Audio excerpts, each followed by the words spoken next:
So faith-based investing, are we talking not strict about religious doctrines as we understand now, but how would you define it more like ethical investing, impact investing with a conscious, or like, how would you say, what is it?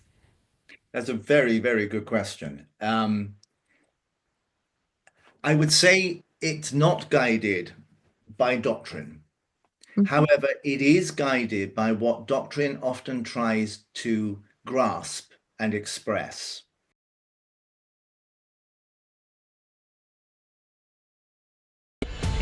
Welcome to the 10th anniversary season of Swiss Impact with Banerjees. This season, we bring you the movers, shakers, and visionaries who are redefining industries and turning investments into real lasting impact. These are the investors changing the game, driving sustainability, transforming lives, and proving that profit and purpose go hand in hand. Every investment is a choice to shape the world we leave behind. If you're ready to be part of something greater, to invest in impact, to invest in hope, to invest in change, this is where your journey begins. Welcome to the third episode of Swiss Impact with Banerjees. I have an idea, Ben. Let's keep today's introduction as short as possible, since I know that we have one of your favorite person as guest today. He is one of the major investors and a person whom you admire very much. That's true. And not to forget that since this month, we are extremely honored to have him on our advisory board of IAS. And next to his fantastic sense of British humor, he's a scholar. So it's always, to me personally, it's always a privilege listening to him, whether you agree or disagree with him, but it's always a pleasure. I love him too. So with this, ladies and gentlemen, let us welcome Mr. Martin Palmer. Hello. Hi, Martin. Hi, how very nice. What a very nice introduction, I must say. I'm a bit worried about that slightly shady character beside you there, Sveta, but we'll try and make him fit in, shall we? Where are you presently in, Martin? I'm just outside Bath in England, just to one of our great Roman cities. Martin, but before we start with our questions, I still want to give you a proper introduction to the audience who don't know you yet. So, faith, finance, and the future. No one else can bridge these words as seamlessly as you. You are a theologian, environmentalist, and visionary leader. You spent, Martin, decades uniting faith communities to drive real-world impact. You are the founding president of Faith Invest, and you are helping religious institutions to align their vast financial resources with their deepest values, creating a powerful force for ethical and sustainable investing. From working alongside Prince Philip to advising global institutions, your journey is a testament to the power of faith in action. So today we explore how faith-driven investment are shaping a better world. I just want to make a correction. It's not a waste assets that the religious institutions have. It is a vast asset. Please forgive my English. I'm still not a British citizen. But if you ever get bored with Ben, do come and join us as our head of PR, will you? Because that was splendid. I would love that. So you see, be careful. All right, Martin. So you spent decades juggling faith, finance, sustainability. Quite a hat trick. So what the Multi-Faith Just Transition Fund is doing, because you want to talk about this special fund, and how did it came into life at all? What is the story behind it? Well, the story goes right back to my first starting to work with Prince Philip back in the mid-80s, 1980s that is, and working with the major environmental groups like WWF, World Bank, Greenpeace, etc., bringing them together with the major religions and saying to the faiths, what are your core values with regards to our place in nature? Why are we here? Why is everything else here? What causes this? What, in a sense, is the purpose of life on this planet and what is our responsibility to that life on this planet. And that differs enormously between the faiths. What we did find the faiths had in common was a sense that however they understood this to have come into being, whether it happened trillions of years ago, as in the Buddhist and Hindu traditions, or more recently in the Abrahamic traditions, we had a special place, a special responsibility, whether that was to act as stewards, which is some of the Christian attitudes, or whether, as in the Taoist tradition, we are here to keep the balance between yin and yang. The faiths basically are our oldest weather checks on whether what we're doing is only for us or is actually for the whole of life on this planet. So that was the start. By the time Prince Philip and I got to the late 20s, sorry, I'll start that again. You have to cut that bit. By the time Prince Philip and I got to about 5 or 6 years ago, just before he died, we had got every major religion in the world to declare its environmental teachings. This would require quite a lot of digging back into their own scriptures, into their own traditions, and so forth. And Prince Philip put it very bluntly. He said, this is all very good. We've got the statements, but why aren't they taking seriously the fact that they are stakeholders? And we had done an audit, the first ever audit worldwide of what the faiths owned and ran. And it was quite startling. Around 50% of all schools still have a link with religion. According to UNICEF, 64% of all schools in sub-Saharan Africa are faith-based. They also own or manage about 10% of the habitable surface of the planet. But it was when we came to the investments that people's eyes popped open, because we were able to prove in a joint project we did about 20 years ago with a city group that the faiths were in charge of, in some way or another, about 13 to 14 trillion dollars worth of investments. But even more important at one level, the number of faithful who were also investors. So in any country, the people who invest are a higher proportion of them are religious activists in whatever faith they're in than in the general public. There is if you like, there is a link between being careful and thoughtful with how you use your money for future generations, faith traditions. We have always been taught this is not ours. This is being lent to us. It is for future generations. And in my tradition, the Christian tradition, for the glory of God. Wow. I never know where to cut. Martin, let's talk numbers. So how much assets is the multi-faith just transition fund going to manage or is managing? We don't know, for the very simple reason that we are in the process of establishing it in partnership with the Green Climate Fund, created or given its mandate in 2015 at the Paris Climate COP. And they're coming in as our first loss investor, which makes it possible for us to talk seriously to religious organizations, because their funds are there not for stakeholders or shareholders. They are there for communities.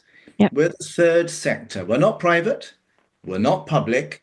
We invest on behalf of entire communities. It guarantees the hospitals, the schools. It guarantees the kindergarten, the old people's homes. It guarantees the protection of some of the most extraordinary and important sacred places in the world, historic places in the world, libraries, academics, etc., universities.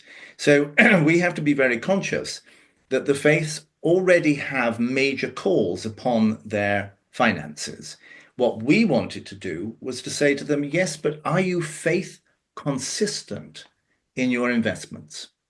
And the way we do this is because we have all these key statements by the faiths about sustainability, about climate, about the environment generally, we go to them and we say, well, given what you say about sustainability, given what you say about the risks that we're facing with climate and so forth, how do you see in your investments those values being echoed, being highlighted? And the embarrassing answer on the whole has been, oh, we don't. You don't. We don't. I mean, I had a phone call from the head of the Vatican Bank about 6 months ago, And he said, our office in the Vatican is 3 floors below where the Pope gives his Angelus, his weekly teaching on Catholic faith. Mhm. And he said, we might as well be 3,000 miles away because there is no link. We have to close that gap because the faiths, and back to your question of who will come into this multi-faith just transition fund, most of the religious funds are inadequately managed. They're small to medium, and by that we mean between about 50 million to a billion. They tend to have not very poor financial staff. They have staff who are doing their best. My favorite story is a Catholic order in Ireland, a women's order, where the head of it comes in every Thursday in the afternoon to do the finances. Why did she get the post? Because she used to teach maths in a school in the Congo. And it's all very well intentioned, but there is always this slight embarrassment in the world of religion of actually admitting that all the wonderful spiritual teaching they have is undergirded by mammon, by, in a sense, greed, by a sense, the industrial economic world. So there's always been that embarrassment. And part of what we've done is to say to the people who run the finances, go talk to your faith leaders. What do they expect? Go talk to your congregations. What do they expect? And gradually, this means that faith investment teams are saying, well, what our people want is something that's supporting sustainable agriculture or sustainable housing, alternative energy, that is giving livelihoods to young people. We're working very closely, for example, with the YMCA, Young Men's Christian Association, 12,000 properties around the world. They are developing, as part of their use of their assets, which are buildings as well as investments, a whole program in Learn to Earn, helping young people develop the skills to be entrepreneurial, giving them the spaces in the buildings to set up companies and do things. So basically, what we're looking at with the Multi-Faith Just Transition Fund is a fund that will attract the small to medium. So an example would be a major religious development agency is saying, well, we've got 25 million. Nobody is interested in our 25 million. Green Climate Fund certainly isn't. Our estimation is that within a couple of years, we should be up to something like $1 billion that we are enabling collectively to go into a project with the Green Climate Fund, something that might be, I don't know, LED lighting across the whole of Brazil, for example. Our real problem is we've now got we've got access to about $300 billion worth of religious investments, most of which has said we want to shift. We then have to find projects that they can shift to. And our problem has always been, how do you find a pipeline of projects where due diligence has been done, because these groups can't do it. They haven't the time, they haven't the expertise. And where there is also a third party that can look at this and go, yes, they're right, that's probable, but let's look at the risk factor. And now that we can say to the faith, if you do invest in a project anywhere in the developing world that comes through the Green Climate Fund, they will de-risk the investment. So we're at a very early stage, but the indications are that, for example, the Lutheran World Federation has been trying to set up its own impact investing fund. It hasn't really worked because they don't have the staff or the funding to make that happen. Joining the Multi-Faith Just Transition Fund, along with all the others, means they get to share the skills, they get to share the due diligence, and collectively we are at a level of potential investment that makes it interesting to a group the scale of the Green Climate Fund, or indeed any other development agencies. But Martin, you mentioned the Green Climate Fund is de-risking your projects. Would that mean that your projects will only be climate associated projects, or it is for all kind of projects they will de-risk? That's a very good question, Ben. No, our understanding, I mean, certainly our request to the Green Climate Fund has been that this should be right across the range. And their mandate is adaptation and mitigation. And what are you going to have to adapt? You're going to have to adapt forestry. You're going to have to adapt agriculture, energy, lifestyles. And I think there was an enormous amount of rather pious talk about how we need to change the way that people live. Well, let's be absolutely honest. I don't know any government that can do that other than by imprisoning you if you don't eat the right foods. Faith can inspire you to have a simpler lifestyle. They can inspire you to welcome the stranger. They can inspire you to recognize that maybe you need to let go of some things in order that others have a chance to thrive. That is the force of faith. No government, no UN institution, no group that has no moral basis can ask that. And the faiths in particular are very good at doing this. One of our problems is that the faiths are very good at telling you what they're against. And so our question is, yes, we know what you're against. What are you actually for? And the moment you ask that question, you can see a moment of panic. They don't know. B, a moment of, wow, we've got to have an answer to this. And C, we then offer a training program whereby we help fund managers, we help the boards of religious funds to go back to their core beliefs. From those core beliefs to then say, well, what are the core values that you want to see in the world, that you want to promote? And then we say, now then compare that with where your investments are. And we do a benchmarking scheme, which is called Good Intentions. And that looks at, I think we're up to around about 300 religious investment groups. And basically, we benchmark them against sets of values that they themselves have set out. And it is still alarming the degree to which there is very little link. As the Vatican Bank said, the Pope's up there 3 floors up telling the people about how to care for refugees, how to care for the planet, how to have the ecological conversion that Laudato Si calls for. And we're basically trying to make as much money as we can without asking too many questions. We've got to break that impasse. We've got to break that. And we are breaking it for the very simple reason of saying, are you, and it's a very crucial phrase, are you faith consistent in your investing? Because if you're not, why not? That's a big answer, Martin. I always think, okay, then I can ask him next this, and then you answer it or something like, okay. So, so my question is to you, if we go back to the fund itself, I understand that you don't know yet, or maybe you already know the size of the minimum investment, which you are going to allocate to those projects, or if you also know the who can invest in your fund, like from both sides. So if somebody wants to invest in the fund, what are the criteria? Is it from 1 million you take them in, or from 20 million you take them in? On the other hand, how this money is going to be allocated? Are you investing in 200,000 projects, or is it 50,000, or also from 1 million? So give us maybe some numbers if you know them, of course. Some scale. This is still very much under discussion. My sense is, having talked through with the team on this over many years, we started working with the World Bank, but they then said, oh, after 2 years, actually we can't take money from faith, so we had to shift. And then the Green Climate Fund came on board. I think we're looking at a minimum of about 25 million.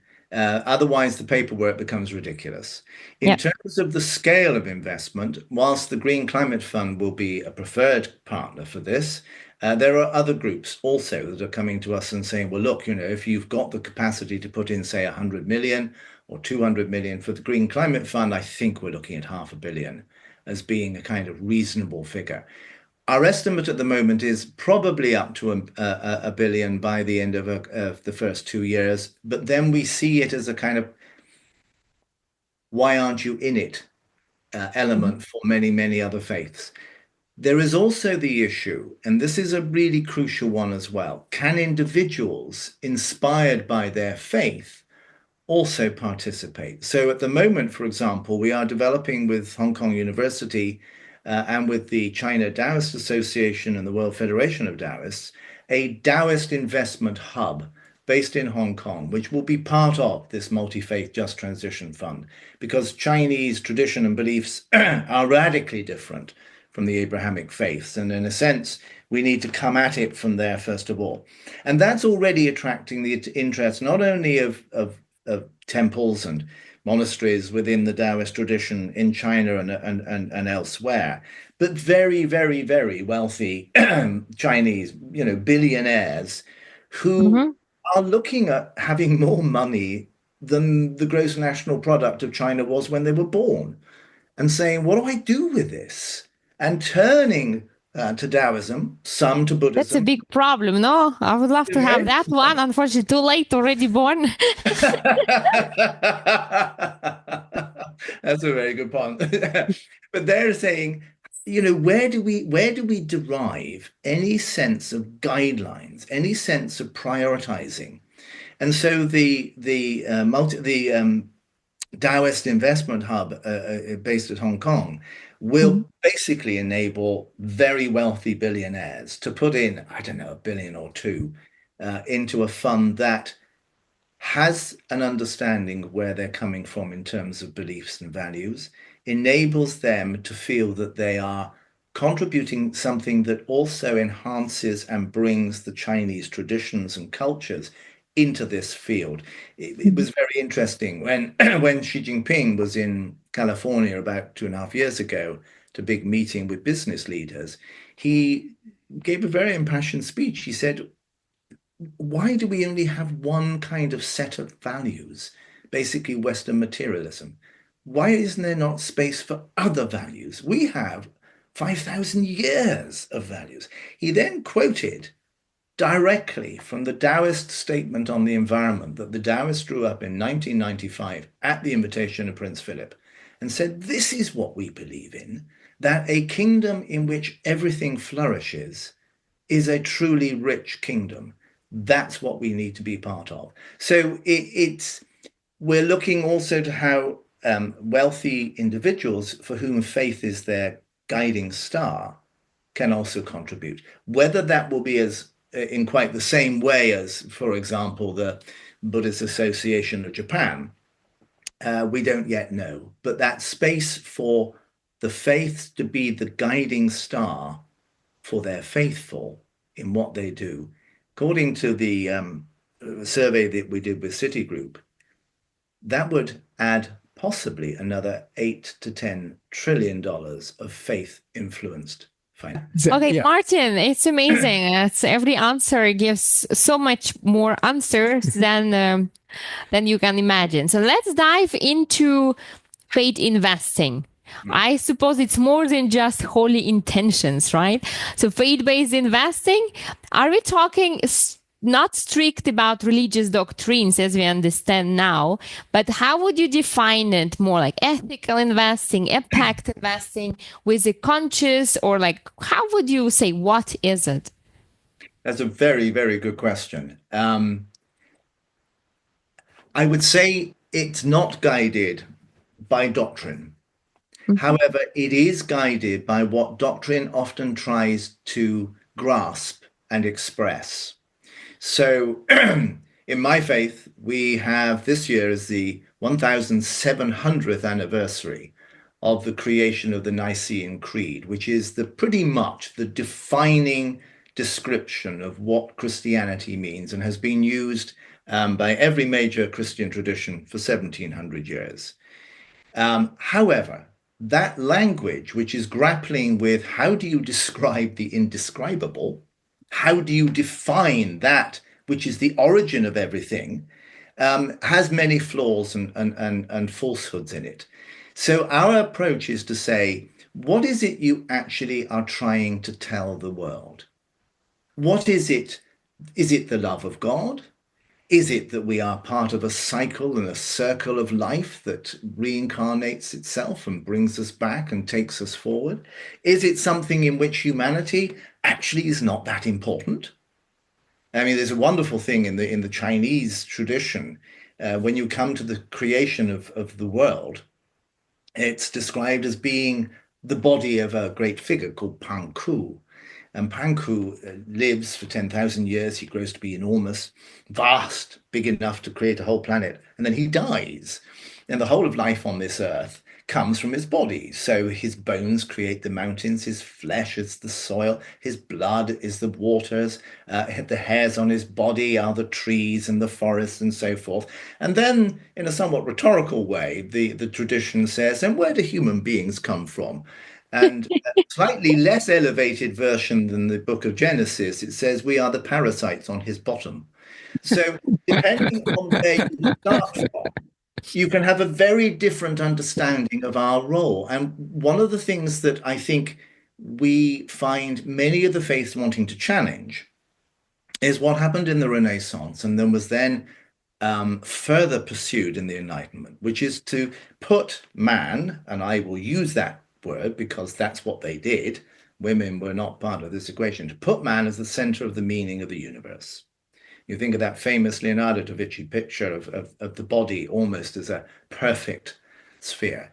Now, the problem with that is that it had to dethrone something to put it there. And the dethroning is dethroning the rest of life on earth, is dethroning any notion of a divine purpose. So a great deal of what the faiths are grappling with now is how do they begin to talk about the purpose and the meaning of being alive at this time on this planet with the responsibilities that we have. And in most cases, they are very different traditions. But what they all end up with is a rediscovery that they have, in a sense, muted or buried the most profound insights that they have. And that these now need to be brought out because, to put it very bluntly, the future is pluralistic. We have tried to make it monolithic. Christianity and Islam tried to make it monolithic. Communism and fascism tried to make it monolithic. Democracy has tried to make it monolithic. Western capitalism has tried to make it monopolistic. It doesn't work. We actually need, what I've learned as a theologian working with the environmental world is that for evolution, which I see as how God's love works its way out on this physical planet, for God's love to be able to work in evolution, there have to be some species that are dying out. There have to be some species that are very dangerous. There are some species that have been around for ages, and they'll probably be around for ages. There are new ones coming into being. In other words, there has to be enough diversity that if one major species gets wiped out, there is space and ability for others to come up. Well, if as a theologian, that's how I understand God has engendered and created the evolutionary process, I really don't think God just wants one belief system, because we know that all belief systems ultimately fail. What they leave behind is a reminder of what could have been. What we're doing by asking the faiths to dig deep is to go back and recover their uniqueness, feel that that uniqueness has a valid place, and then live it out.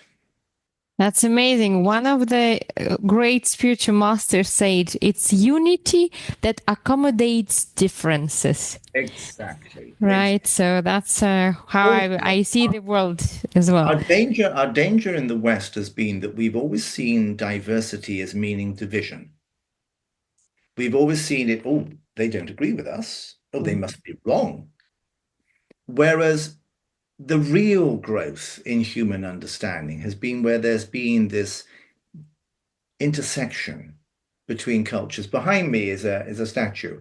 It's entirely Greek in style. It was created by the Greeks who lived in Afghanistan, left there by Alexander the Great's army walking through. And these Greeks became Buddhists around about 100 BC.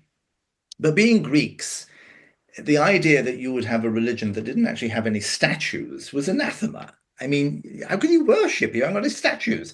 So they started to think about making statues. Until that point, there were no statues of the Buddha. You depicted the Buddha as either a pair of footprints because you were following him, or the circle, which is setting in motion the circle of life.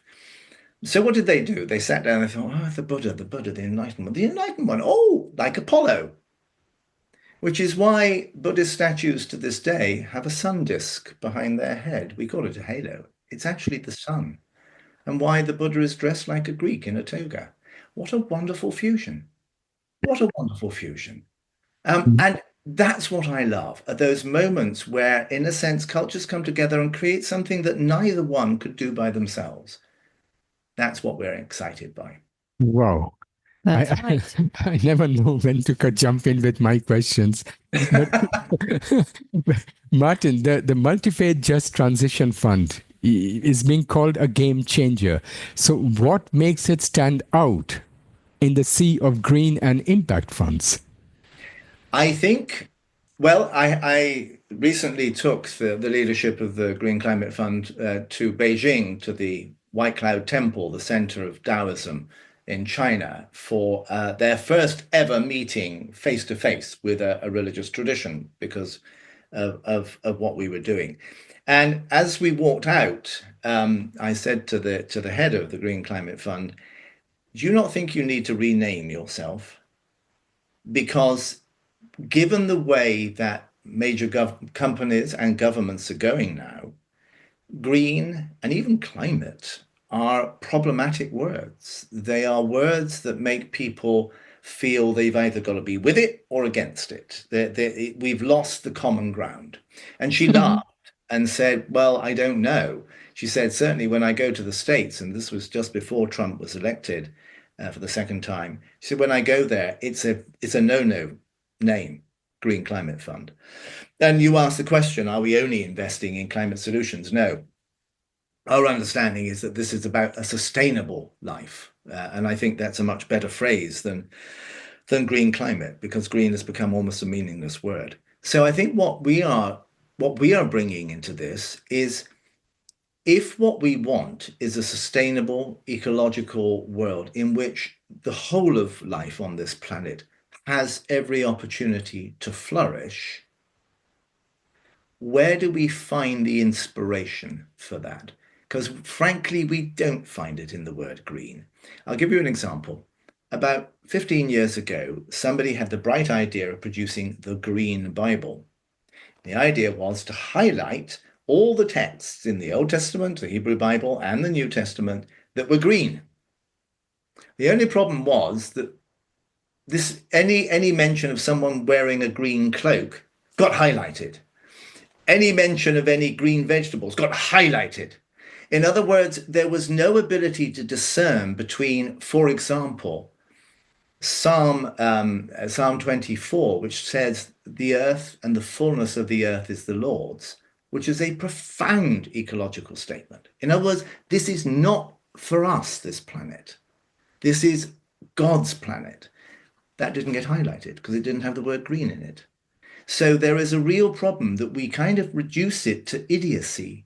Is it green? And I remember going, one Oxford College wanted to highlight its role as a potential center for ecological thinking in order to raise enough money to build a whole new wing. And we went to see them. And I had an American colleague at that time. And at one point she said, "So how green will this new building be?" And the master of this college, who was an old retired British diplomat, went, well, I don't think we'd actually thought about what color we were going to paint it, but yeah, green would look very nice. In other words, it did not convey to him anything about fundamental values. So I think what we bring to this is a language that will survive fads. And green is a fad at the moment.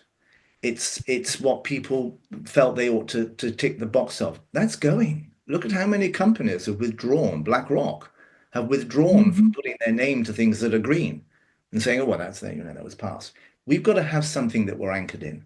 And basically being anchored in the great sacred texts, the Bhagavad Gita or the Lotus Sutra or the Bible or the Quran or the Talmud. These last. Nothing else does. Martin, and how about returns? Because it's a fund, it's an investment. How do you keep the balance between ethics, impact, faith, but also solid investment opportunities? That's a very good question. I think the first thing one can say about faith is they're long-term investors. 25 years is a norm. It's a norm. They're in it for the long haul. 25 years. 25 years is the norm. It's the norm. And if you look at some of the faiths, they've been invested in organizations for 100 years because they were there 400 years ago, 500 years ago, 1,000 years ago. So, their time scale. The great thing about the faiths is that they invest for generations. They do not invest for the sake of the fund manager. Mm-hmm. And that's a very subtle difference. There is no personal motivation. There is a motivation of care for the communities. So 25 years is a norm. And therefore we can come at things and we can say, we'll be with you. We'll be with you on that journey. The second side is really negotiating. So we're negotiating with the Green Climate Fund a return of 4%. That has to be the lowest level.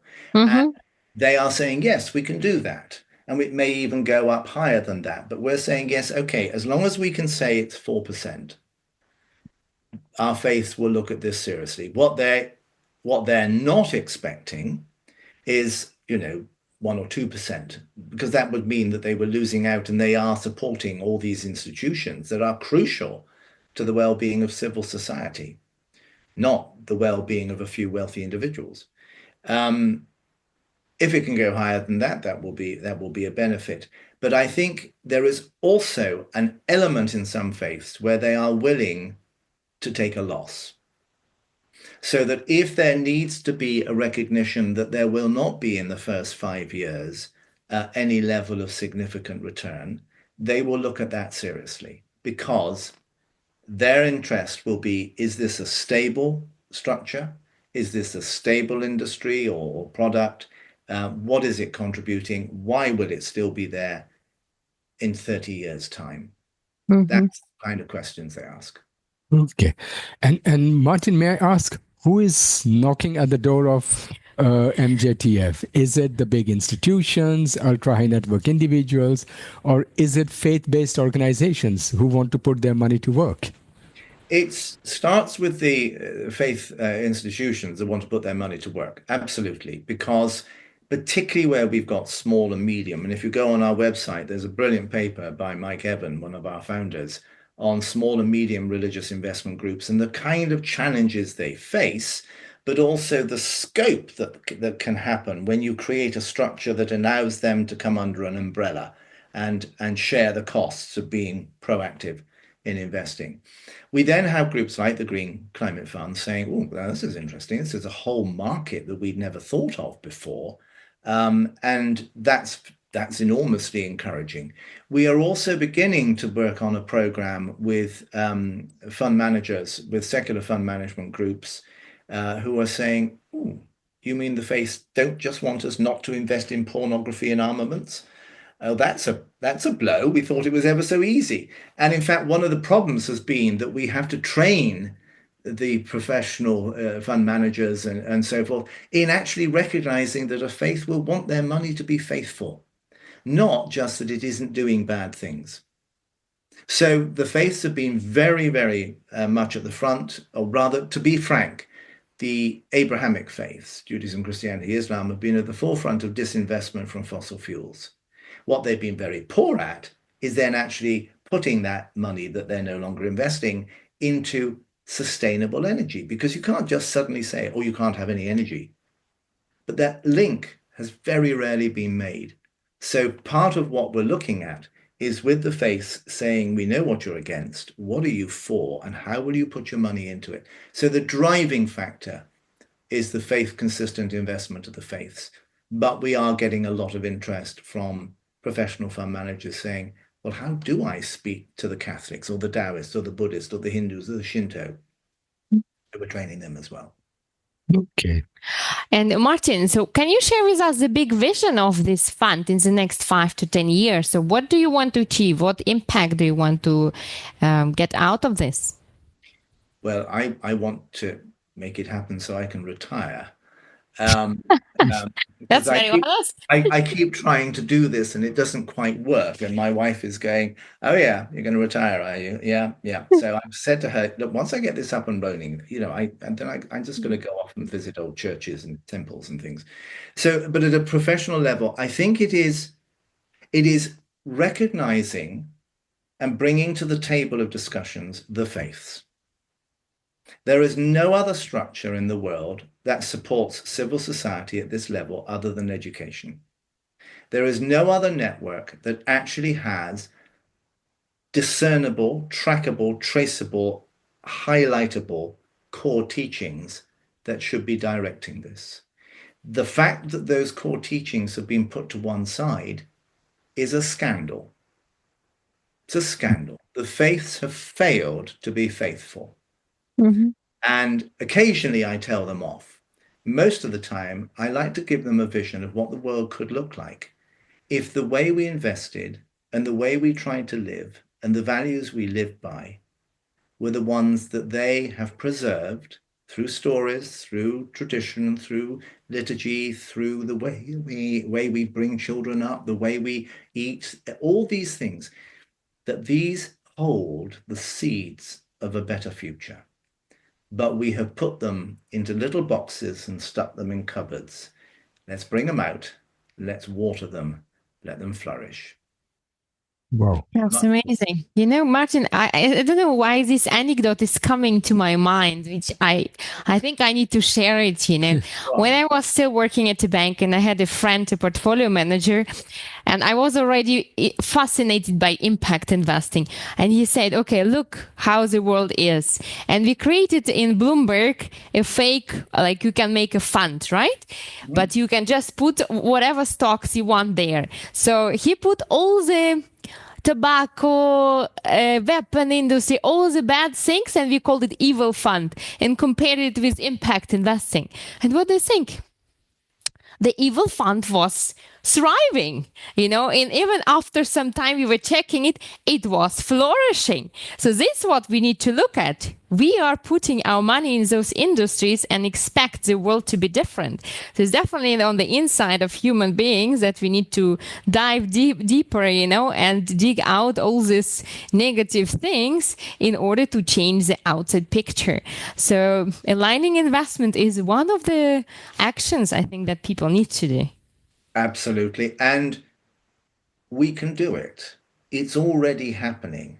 We just have to create instruments whereby the desire to move into faith-driven investing is matched by the scale of the projects that people bring to the table. Because at the moment, it's quite hard sometimes to find enough things for those of good intent to invest in. Yeah. And a question completely different. We live today in a very fragmented world, and everybody's blaming everybody for everything. But religions are also often being blamed for causing division. So, how do you think that faith-based investing actually can be thing that unites people? I think, I mean, that's a perennial question, Ben. The role of faiths in discourse, and in disputes and arguments and even in wars. I think in the end, as human beings and all the faiths recognize that there is something in being human that is dangerous and that needs to be given a framework within which it works. All the faiths recognize that. What we have found, so I'll give you a very simple example. When we first started doing the work on religion and environment back in the 80s, Prince Philip invited a whole group of people to come to Windsor Castle for a whole session of thinking through what the faiths could do. And everybody came. Every religious tradition that we invited said, yeah, absolutely. Of course we can. Because there's never been a war fought about our teachings on the environment. And the moment we brought them together, other issues could be resolved because there was a common concern about the environment. So one very simple example. At that point, this was in the late 80s, We had a wonderful High Commissioner for India called Singhvi, High Commissioner Singhvi from India, Jain, marvelous man, deeply spiritual, deeply thoughtful. We also brought the head of one of the major tribal areas in northeast India, who were actually in a state of war with the state of India and had been since the foundation of the state of India, because they felt neglected and ignored and so on and so forth. And it was a simmering dispute that nobody had been able to solve. In a side room in Windsor Castle, those two took themselves off, the High Commissioner from India, the head of and most of these tribes are Christian, the head of the biggest Christian tribe in northeast East India, and they sat, and within 2 hours they had ended the dispute. Why? Because they were already addressing something side by side, which was our common home. So my sense is that where we are able to show a bigger concern, and that's one other thing. I have no real interest in interfaith dialogue, because just bringing people together to talk about religion means they're really quite boring. And this to talk about God or gods, and the rest of it is really quite boring, and nobody wants to offend anybody. So you never talk about Christ or Muhammad or Buddha or Lao Tzu or anything like that. You talk more so broadly that, unless you were a kind of I don't know, Mr. Trump, you would have nothing to argue with. I've always brought the faiths together because a secular group has said, what can you bring to the table? So WWF did it, World Wildlife Fund did it in 1986. World Bank did it in 1995. Green Climate Fund is doing it now. We get a secular partner that says, look, let us tell you why we're worried about the future, why we feel we need to change, and what can you bring to the table? The moment faiths are invited to come proud of what they have, but humble enough to listen, you're on a path to collaboration. Ask them to come and decide which is right, you're on the path to violence. Wow. I never know when. But Martin, for our audience, the faith leaders, the investors, the philanthropists who are watching, how can they roll up their sleeves and get involved with you? Well, by approaching us. I mean, we are a charity. Let's make that point very clear. We're not a business. We don't manage any of this money. We don't take introductory fees or anything like that. We exist in order to broker between groups that are the money and need the money. So if there is a charity out there that would like to help us, and particularly we are looking for additional funds to expand the Multi-Faith Just Transition Fund, all the Taoist and Buddhist hubs that we're setting up in Asia, all the big program that we're doing with the Muslims. The Muslims brought out the first ever largest collective statement on Islam and the environment called Al-Mizan last February. And that is beginning to change the psychology of Islam. I'll give you a very good example. We all know about Sharia and Sharia investment, which tells you what you can't invest in. Okay, so if you know what you can't invest in, the next question is, what should you invest in? So we're looking at launching a whole program on proactive Sharia. Because if it isn't banned, then presumably you can do it. The question then comes, so what criteria do you bring to what you could do, given the laws were drawn up in the 9th century AD, that they didn't know anything about at the time? What, therefore, are your criteria as Muslim investors for what you want to do proactively? So all this work does require staff and resources and partners. And so we would be delighted to hear from anybody who wants to support us. We are a charity. We have a 501c in the United States, which I know is terribly important to people who wish to be generous, but not that generous. We would welcome any, but also groups that in a sense feel they could be part of the pipeline of investable projects. That's also important. But remember, we are looking at scale. I get an awful lot of projects where people say, if I had 5 million, and I'm thinking, yes, well, if I had 5 million, I could do something even more interesting. So please do be in touch with us. I think you're putting up the details of how to find us. We are on the cusp of many things. Our only constraint is our ability to resource those. And Martin, can you maybe say a few words the milestones, so when do you expect the multi-faith just transition fund to be ready? So we have a bit of fulfilling, Yeah. Well, this month, we've had our first real major meeting with the key people at the Green Climate Fund. We would love to be in a position where that could be announced at the Brazil COP at the end of this year, which is one of the great moments on that score. We are looking at how we set this up and what sort of tools we have. There is a huge interest, particularly from the Green Climate Fund, in working beyond the usual suspects of the Abrahamic faiths, where, in a sense, they are the grandmother and grandfather of to present day capitalism and Marxism as well, of course. Really are people who are traditions that are not, as it were, of the family that has brought us to some of these problems, but come with different perspectives. So that's going to be a big stretch. We are hoping to open the Hong Kong Taoist and Buddhist Investors Hub again by the end of the year. So really, what I would hope is that in a year's time, I could come to you and say, and this is where you need to go if you're interested. God willing. Deus volente. Inshallah. That's amazing. Of course, you need God's grace for everything. People just don't realize that, but that's another question. So very, very last one, because the time with you, Martin, is flying always. So if our audience remember just one thing from today, what should it be? Ask your faith, not what they're against, what are they for? And then find out how they're trying to live that. What are you for? Wow. Ta-da! I'm for love.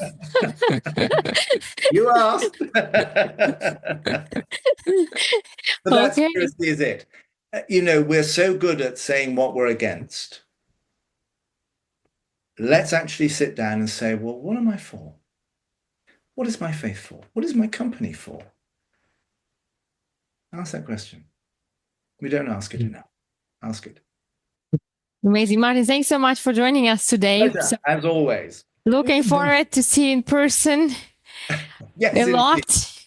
Yes, and wish you all the love of the world, all the energy to make this happen, because I definitely have faith in that fund, so it will happen. Thank you very much indeed. And a joy, as always, to talk to you. Not so sure about talking to the chap beside you, but